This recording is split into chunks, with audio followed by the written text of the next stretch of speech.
Cada um aqui hoje é um presente de maneira especial para mim, né? E é um presente para a nossa igreja particular, esta celebração, uma celebração da unidade.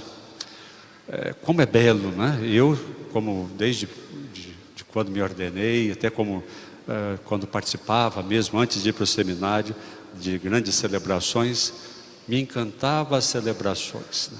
Até hoje. Eu fico assim deslumbrado, né? Algo realmente suscita no meu coração assim, muita alegria quando participo de celebrações como essa, porque a nossa liturgia é bela, né? Muito bonita, né? E sobretudo na liturgia nós percebemos que a nossa convergência é para o altar, é para Jesus, né? Não obstante sermos pessoas diferentes, né? Do ponto de vista etário, racial, de gênero, cultural, somos distintos, somos diferentes, porém, e também do ponto de vista da espiritualidade, concepção muitas vezes eclesiológica, da linha de pastor, das linhas de ação pastoral, temos nossos pontos de vista particulares, ou seja, existe uma grande diversidade entre nós, né? Porém, isso, quando converge para a unidade, é algo enriquecedor. Um grande tesouro aqui está. E quando também, hoje, nessa segunda missa, me faz lembrar assim da unidade, me faz lembrar também Dom Paulo Evaristo Arnes, que foi arcebispo de São Paulo. Eu tive assim a graça de participar de 2 missas com ele, uma como seminarista, outra como padre. E ele fazia questão de dizer, em algum momento da sua homilia, o povo é bom, né? O povo é bom, né? Aqui, né, vejo isso com muita clareza, como é bom o nosso povo, né? Dou graças a Deus por esse povo reunido na nossa diocese de São Carlos, né? Estou aqui há um pouco mais de um ano e meio, acho que 1 ano e 7 meses, já percorri praticamente todas as paróquias, todas as cidades, os distritos, já tive encontro com os nossas pastorais, nossos movimentos, muitas das nossas comunidades, inclusive novas comunidades. Então isso cada vez mais é uma realidade na minha consciência, no meu coração. Como o nosso povo é bom. Agora, irmãos, não podemos descuidar de forma alguma da unidade. Uma missa como essa também ajuda-nos a perceber que, não obstante os dons que Deus nos concede, e aqui como temos pessoas ricas em dons, a começar do nosso clero, do nosso presbitério, né, com os nossos diáconos, padres, nossos leigos, como temos dons, como pessoas dotadas de capacidades que ajudam a, de fato, a anunciar o Evangelho, a cumprirmos nossa missão. Mas não obstante todos esses dons, eu acho que a primeira leitura também nos ajudava a perceber isso, tudo deve convergir para a vida e missão desta igreja particular. Ninguém, aqui a igreja que dá sentido aos meus dons, ao que eu faço, é essa igreja particular. E tudo aquilo que eu fizer deve convergir, cooperar para a vida e missão desta igreja particular, para que aqui nasça de fato um povo servidor, disposto a dar a vida, disposto a entregar a sua vida, não é? É isso aqui, esse é o que se espera, digamos assim, algo necessário previamente para uma igreja em saída. Não existe uma igreja em saída se não for uma igreja de servidores. Quando experimentamos que nos servimos uns aos outros, né, que somos sendo capazes de morrer pelo outro, dar a vida pelo outro, de abaixar diante do outro e assim por diante, né? Essa igreja servidora, né, deve ser vivida, em primeiro lugar, para que sejamos essa igreja em saída. Em contrário, dificilmente vamos dar um testemunho do amor de Deus, né? E como foi bonito também ouvir toda essa igreja aqui reunida cantando: eu amo a Deus, né? Amo sua palavra, amo suas leis, porque nós fomos tocados pelo amor de Deus, né? Então que esta celebração ainda possa suscitar ainda mais nos nossos corações essa certeza de como Deus nos ama, né? Para que nós cantemos sempre o seu amor e o testemunhemos, né? Nesta celebração, nós fizemos questão também de fazer ressoar algumas diretrizes que têm nos ajudado, que têm nos conduzido do ponto de vista da nossa ação pastoral. O Padre João Vitor, inicialmente, falou sobre sobre as nossas ações do ponto de vista da caridade, da solicitude da fé, para que nós sejamos uma igreja que de fato esteja aberta aos pobres, que vá junto aos pobres, que vai ajudar os necessitados, né? Isso é fundamental. Jesus, né? Nós aprendemos de Jesus Cristo. O Espírito cristão suscita em nós essa sensibilidade para com as necessidades dos nossos irmãos mais necessitados, como os doentes também, enfim, todos aqueles que sofrem, né? A igreja tem que ter sensibilidade, o cristão tem que ter essa sensibilidade. Por isso, ao longo desse ano, estamos tentando alavancar ainda mais trabalho, animar mais esse trabalho e organizá-lo na nossa diocese, né? Por isso ele fez aquela fala no início, né? O outro elemento da nossa caminhada pastoral desse ano é o ano vocacional, que nos convida a criarmos na nossa igreja, digamos assim, um ambiente propício para as vocações, para a reflexão sobre as vocações, para que de maneira especial os nossos jovens possam ouvir a voz do Senhor que chama e continua a chamar para o seu serviço, tanto para a vida religiosa quanto para a ordem, mas também para os muitos serviços, porque quando falamos de vocação, precisamos entender a vocação do ponto de vista mais amplo.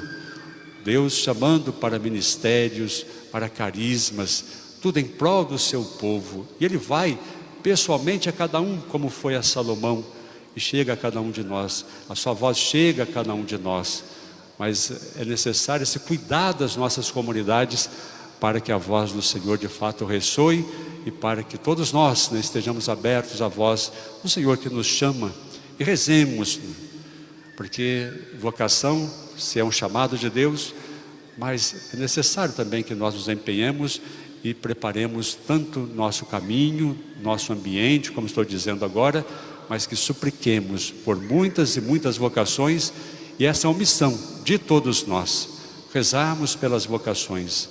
Nossa diocese é abençoada por muitas vocações, inclusive, sobre maneira especial, de maneira visível, as vocações à ordem, mas precisamos de cultivar, manter a nossa igreja como esse solo fértil para as vocações em todos os âmbitos, né? Digamos assim, para que sejamos essa igreja enriquecida de muitos dons, né? De muitas vocações. Eu gostaria também de lembrar aqui que neste ano nós também estamos procurando nos inserir em algo muito importante, em um processo importante iniciado pelo Papa Francisco, que é justamente a sinodalidade. Se o Papa Francisco já desde o início falava uma igreja em saída, agora ele está dizendo, está pedindo para que sejamos uma igreja sinodal. Então, o processo de sinodalidade já vem sendo vivido e proposto já há alguns anos, e somos chamados a entender bem o que significa isso, essa sinodalidade. A sinodalidade, eu falo aqui a partir de uma compreensão minha e quero passar a todos, ela vem de encontro a uma igreja que vive a unidade, que sabe da importância da unidade, e vem para ajudar a corroborar a unidade entre nós. Agora, essa unidade que nós experimentamos aqui, precisa também de estruturas das nossas comunidades, nossas paróquias, para que ela seja algo perene, um objetivo, e que saibamos e tenhamos meios para cultivá-la e para inclusive instituí-la, né? Digamos assim. Então a sinodalidade vem nos convidar a caminhar juntos, porque sinodós quer dizer isso, caminhar juntos. Então mais do que nunca a igreja precisa caminhar, todos aqueles que são igreja precisam caminhar juntos, caminhemos juntos, por esse processo de sinodalidade, não obstante ou apesar da diversidade que existe entre nós. Então, agora, a sinodalidade não é só um método, não é só não é só um método. Convida-nos a cada vez mais estarmos próximos uns dos outros.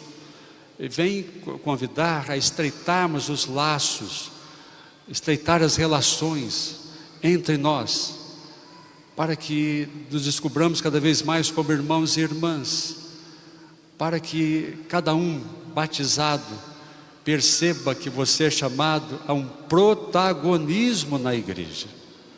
Protagonismo do ponto de vista da administração ali da sua comunidade, da paróquia. Protagonismo em pensar a igreja hoje. Olha só, nós somos chamados por esse sínodo, processo de sinodalidade, a pensarmos nossa igreja no mundo que muda, uma sociedade que transforma-se constantemente. Nós já sabemos os desafios, sabemos as dificuldades que nós encontramos hoje para anunciar Jesus, para viver o Evangelho no mundo que aí está.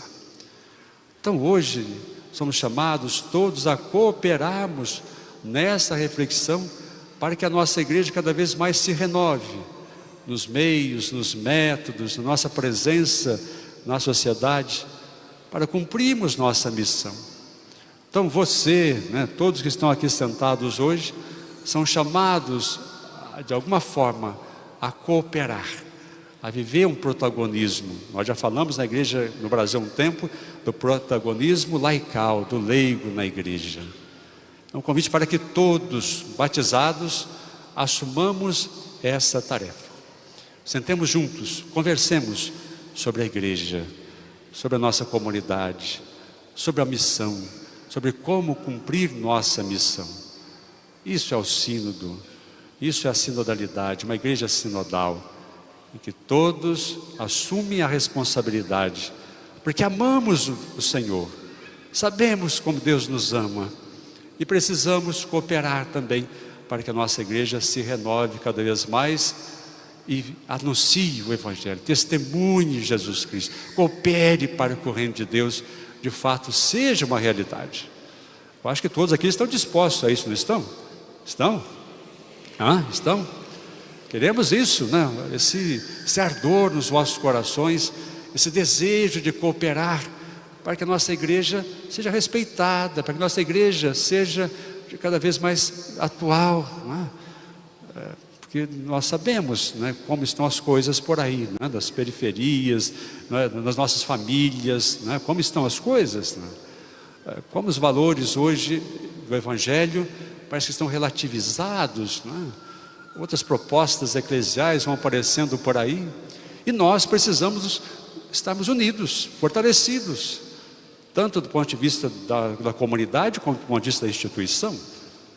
Então todos precisamos abraçar essa causa, fortalecer a nossa igreja, porque olha, não existe rito mais belo, por exemplo, do que uma Eucaristia, um momento mais belo e animador como esse, não é? Nossa igreja é maravilhosa, amemos nossa igreja e cooperemos, que o seu amor a Jesus, o amor à igreja se reverta em serviços, e como esse, uma forma assim que a sinodalidade começa a apontar para nós. Será uma grande ajuda para o bispo, uma grande ajuda para os presbíteros e diáconos, esse empenho ainda maior dos nossos, não só para fazer as coisas, mas pensar também a nossa igreja, a nossa comunidade, a nossa ação pastoral. Conto com vocês, posso? Conto com vocês, conto com todos, E irmãos, olha só, o Evangelho de hoje nos ajuda muitíssimo. Nós temos aqui, estamos ouvindo já alguns domingos, algumas parábolas do capítulo 13 do Evangelho de Mateus, em que o evangelista ali agrupou algumas parábolas em que Jesus explicita o reino de Deus. A igreja está em função do reino de Deus. E ali fala de um tesouro que foi encontrado por alguém que nem estava procurando e achou. Fala de uma pérola preciosa, foi encontrada por alguém que procurava uma pérola preciosa. Mas para nós, irmãos e irmãs, esse tesouro e essa pérola é Jesus Cristo, que vem a nós, que nos amou por primeiro, que nos chamou, que nos renovou, e a segunda leitura nos ajuda a perceber que Deus tem um projeto, né, desde toda a eternidade para cada um de nós, para sermos filhos do seu Filho, né, predestinados a sermos filhos do seu Filho, renovados, renascidos em seu Filho Jesus. E ao longo da nossa história, Deus vai imprimindo o rosto dele em cada um de nós, para que entremos no céu. Se assim não for, não entraremos no céu, né? Então, esse tesouro é Jesus Cristo, né? Mas eu chamo a atenção que essas pessoas que encontraram o tesouro e a pérola, eles não ficaram parados. Eles não deixaram aquele tesouro enterrado. Fizeram algo, se empenharam. Diz aqui que venderam tudo e foram adquirir aquele tesouro. Fizeram algo, não ficaram inertes, parados, passivos. Então esse é um convite para nós hoje, para que nós arregacemos as mangas, trabalhemos, né, em prol do reino de Deus. Em primeiro lugar, Jesus precisa ser o centro de nossa vida, né? Diz uma outra passagem em Lucas, falando sobre o reino, que nós fomos escolhidos para receber o reino. Todos aqui embaixo, todos nessas bancadas aqui, fomos escolhidos para recebermos o reino. E o reino, irmãos, é maior do que tudo. Então não deixemos que outras preocupações, que vaidades, coisas do gênero, nos afastem do reino de Deus, né? Não deixemos, nos empenhemos, como aquelas pessoas que tomaram providências para para permanecer com aquele tesouro, né? Por fim, eu só quero lembrar da importância de rezarmos uns pelos outros, para nos sustentarmos com a oração. Rezemos uns pelos outros, que todos rezem pelo bispo aqui, pelo vosso presbítero, pelos diáconos, pelos seminaristas, pelas vocações, pelos nossos trabalhos pastorais todos, né? Rezemos uns pelos outros, sustentemo-nos com a oração. Isso é o contrário, isso é o que une, nos ajuda, nos une, e é o contrário daquilo que nos desune. O que nos desune? Vamos deixar este lado, né? O que é que nos desune? Por exemplo, julgar o outro, falar mal do outro, fazer fofoca. Vou trazer alguns temas aqui que o Papa Francisco fala muito deles, só para lembrar que deixemos isso de lado, né?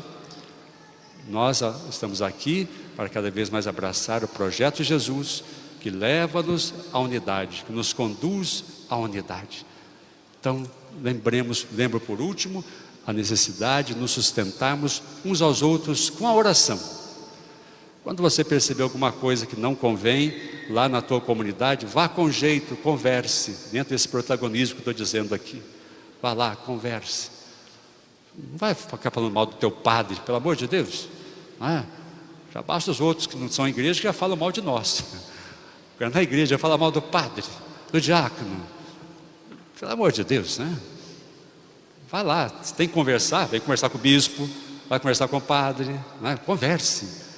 Nós somos irmãos e irmãs, não somos? Como é que é a maneira de resolver as coisas em família? Como é que é? Conversando, perdoando, rezando uns pelos outros, né? Tá bom? Digo isso porque às vezes chega lá um e-mail falando isso, outro e-mail, gente falando. Dá um trabalho danado, a gente fica perdendo tempo com umas coisas que às vezes não dá certo, não precisa disso. Tá bom? Então precisamos criar um clima de paz. Tomemos atitudes que geram paz. E sabemos, né, que o Senhor diz no Evangelho, se houver alguma confusão, alguma divergência, chega lá, vamos conversar. Leve dois, converse. Não deixemos que essas coisas nos atrapalhem, né? Isso é coisa de quem? É de Deus isso? Fofoca, é de Deus isso? É? De quem que é? Vocês têm até medo de falar quem que é, né? Não deixemos que isso entre no nosso meio, por favor. Não deixemos.